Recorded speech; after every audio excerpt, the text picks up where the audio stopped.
Between 1899 and 1901, famous painter Claude Monet painted his very famous piece known as the Houses of Parliament. Now, at first glimpses of this image, you might think that he intentionally painted this as blurry, but in actuality, that was his viewing of the Houses of Parliament due to the massive amounts of smog in the area. And this was like 120 years ago, which leads me to my topic.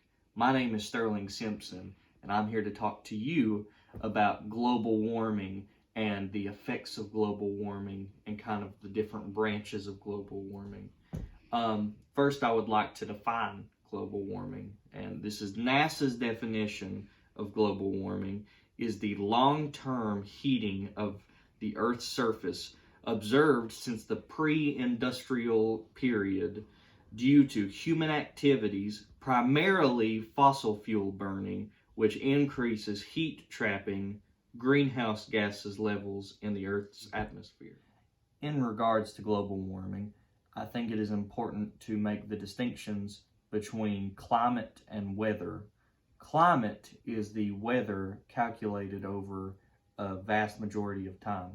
So it is very common to hear someone maybe go outside one day and say, well, it's cold today, so how does this global warming stuff make sense? And what those people fail to grasp is the fact that global warming is based on statistics that, go on for a long time. Global warming is an issue that will have a whole bunch of different effects. According to the Geophysical Fluid Dynamics Laboratory of the NOAA, hurricanes are likely to become more intense on average in a warming world.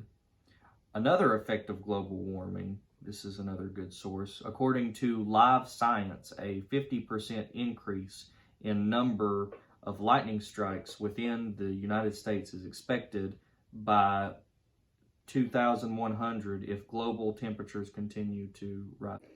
So according to worldwildlife.org, the glaciers are going to melt, which for any of you polar bear lovers, that means that in the future, polar bears are going to be extinct.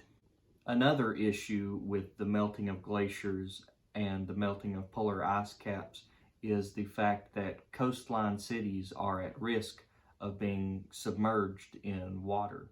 So after talking with you about global warming and all of the problems that will arise from it, some of you might be asking, well, what solutions are there? And just like the problem, there is a vast amount of solutions. The NRDC states that one good way to slow down global warming would be to make sure not to waste any of your food products.